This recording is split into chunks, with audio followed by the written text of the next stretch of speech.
Hi viewers, நாளைக்கான வீடியோவில் என்ன நடக்கலாம்னு சொல்லிட்டு பார்க்கலாம். வீடியோக்குள்ளே போகிறதுக்கு முன்னாடி நம்ம சேனலை லைக் அண்ட் சப்ஸ்கிரைப் பண்ணிவிட்டு கொஞ்சம் சப்போர்ட் பண்ணுங்கள். வாங்க இப்போ வீடியோக்குள்ளே போகலாம். சாமுண்டீஸ்வரி அவங்க ஃபேமிலி இருக்கிற எல்லாத்தையுமே கூட்டிகிட்டு கோயிலுக்கு வந்துடுறாங்க. அப்போ ரேவதிக்கு வீட்டில் இருந்து கிளம்பும் போதே கால் தடுக்குச்சு. அதனால ஸ்வாதி சொல்கிறாங்க, அக்கா வேணாம், நாங்கள் எல்லோரும் கோயிலுக்கு போகிறோம், நீ வீட்டிலே ஏறி அப்படின்னு சொல்கிறாங்க. அதுக்கு சாமுண்டீஸ்வரி சொல்கிறாங்க, எதுக்கு ஸ்வாதி இப்படி சொல்கிற அப்படின்னு சொல்லிட்டு கேட்க, அதுக்கு ஸ்வாதி சொல்கிறாங்க, இல்லைம்மா இப்படி தான் போன வாட்டி நீங்கள் வெளியில் கிளம்பும் போது உங்கள் கால் தடுக்குச்சு, அப்போ உங்களை யாரோ கொலை பண்ணுறதுக்கு ட்ரை பண்ணாங்களே, இப்போ அக்காவுக்கும் அதே மாதிரி நடக்குது, அக்காவோட உயிருக்கு எதுவும் ஆபத்தாயிருமோன்னு பயமாக இருக்கா அப்படின்னு சொல்கிறாங்க. இதை கேட்டுட்டு சாமுண்டீஸ்வரி சொல்கிறாங்க, அதெல்லாம் ஒன்றும் பயப்படாத ஸ்வாதி, நம்ம இப்போ எங்கே போகிறோம், கோயிலுக்கு தானே போகிறோம், அங்கே இருக்கிற சாமி காப்பாற்றோம் அப்படிங்கிற மாதிரி ரேவதியையும் கூட்டிகிட்டு போயிடுறாங்க. இருந்தாலும் ஸ்வாதிக்கு மனசே சரியில்லை. எல்லாருமே கோயிலுக்கு போயிடுறாங்க. அங்கே போயிட்டு ஸ்வாதி பாட்டெல்லாம் பாடுறாங்க. பாட்டெல்லாம் பாடி முடிச்சுட்டு எல்லாருமே அவங்கவுங்க வேண்டுதலை வேண்டிடுறாங்க. அப்போது அந்த இடத்துல தான் மாயா சுற்றி சுற்றி வந்துட்டு இருக்காங்க. என்னது இது, ரேவதியை ஷூட் பண்ணலான்னு நினைக்கும் போது யாராவது ஒருத்தவங்க குறுக்க நின்றுக்கிட்டே இருக்காங்களே, எப்படி அவளோட கதையை முடிக்கிறது அப்படின்னு சொல்லிட்டு மாயா யோசிச்சுக்கிட்டே இருக்காங்க. அப்போ தான் அந்த இடத்துல எல்லாருமே மஞ்சள் சாலை உடுத்திக்கிட்டு பால் கூட எடுக்கிறதுக்கு தயாராக இருக்காங்க. அவங்கள மாதிரியே இவங்களும் வேஷம் போட்டுட்டு முகமெல்லாம் சந்தனம் பூசிட்டு அந்த இடத்துல பிரசாதம் வாங்குற மாதிரி க்யூவில் நின்றுட்டு இருக்காங்க. நம்ம ரேவதியும் அந்த இடத்துல ஒருத்தவங்களுக்காக பிரசாதம் கொடுத்துக்கிட்டு இருக்காங்க. இந்த சைடு போலீஸ் எல்லாம் அந்த கோயிலுக்கு வந்துடுறாங்க. அப்பதான் கார்த்திக் அந்த கோயிலை அந்த சைடாக சுற்றிக்கிட்டு இருக்கும்போது போலீஸ்லாம் கார்த்தியை பார்த்து கார்த்திக்கிட்ட சொல்கிறாங்க, எப்பா கார்த்தி, அந்த மாயா தப்பிச்சு நேராக இந்த கோயிலுக்குள்ளே தான் வந்ததான் எங்களுக்கு இன்ஃபர்மேஷன் வந்துச்சு, அதனால தான் நாங்கள் மாயாவை தேடி இந்த கோயிலுக்கு வந்திருக்கோம் அப்படின்னு சொல்கிறாங்க. இதை கேட்டுட்டு கார்த்திக்கு கையும் ஓடலை காலும் ஓடலை. அப்போ போலீஸ் எல்லாம் சொல்கிறாங்க, கண்டிப்பாக உங்கள் ஒய்ஃபோட உயிருக்கு ஆபத்து இருக்குது, அவள் கையில் கன்று வேற வச்சுருந்தா ஏதாவது அசம்பாவிதம் நடக்கிறதுக்குள்ள நம்ம மாயாவை பிடிச்சிடணும் அப்படின்னு சொல்லிட்டு அங்கே எல்லாருமே மாயாவை தேடி போய்கிட்டு இருக்காங்க. ஆனால் எங்கே பார்த்தாலும் மாயா இல்லவே இல்லை. நம்ம ரேவதி எல்லாருக்குமே ரொம்ப சந்தோஷமாக பிரசாதத்தை எடுத்து கொடுத்துக்கிட்டு இருக்காங்க.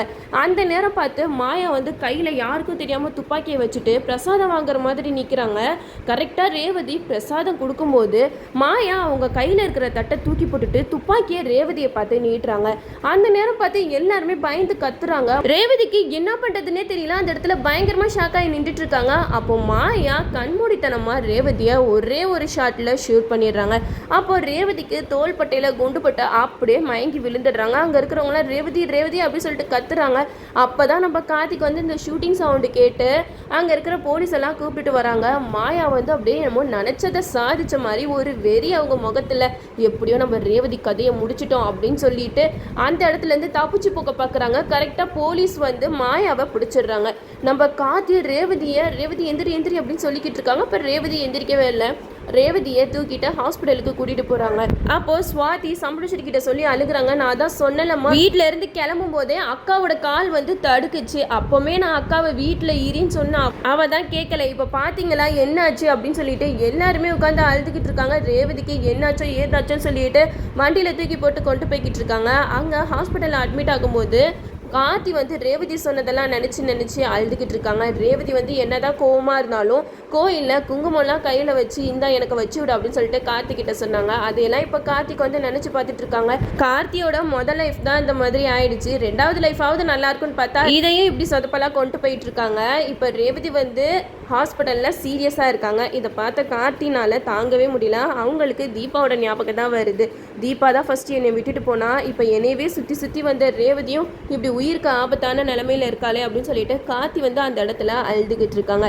இந்த சைடு சாமுண்டீஸ்வரி கார்த்திகிட்ட சொல்றாங்க, என் பொண்ணை இந்த நிலைமைக்கு ஆளாக்கின மாயாவை சும்மாவே விடக்கூடாது அப்படின்னு சொல்லிக்கிட்டு இருக்காங்க. அப்ப ராஜராஜன் கார்த்தியை சமாதானப்படுத்துறாங்க, நீ எதுக்கும் கவலைப்படாதப்பா, ரேவதி பொழைச்சி வந்துருவா, யாரும் அழுகாதீங்க, ரேவதிக்கு எதுவும் இல்லை அப்படின்னு சொல்லிட்டு எல்லாரையும் சமாதானப்படுத்திக்கிட்டு இருக்காங்க. அது மட்டும் இல்லாம இப்ப ரேவதிக்கு எதுவுமே ஆகாது, அவங்க இறந்துட்டா கதையும் நல்லா இருக்காது. ஏன்னா போன சீசன்ல தீபாவை சாவடிச்ச மாதிரி இப்ப ரேவதி எல்லாம் சாகடிக்க மாட்டாங்க, ரேவதி பொழைச்சி வந்துடுவாங்க. இனிமேட்டு என்ன நடக்குது நம்மளும் வெயிட் பண்ணி பார்ப்போம். ஓகே வீவர்ஸ், இந்த வீடியோ உங்களுக்கு பிடிச்சிருந்தா லைக் பண்ணுங்க, மறக்காம நம்ம சேனலை சப்ஸ்கிரைப் பண்ணிடுங்க.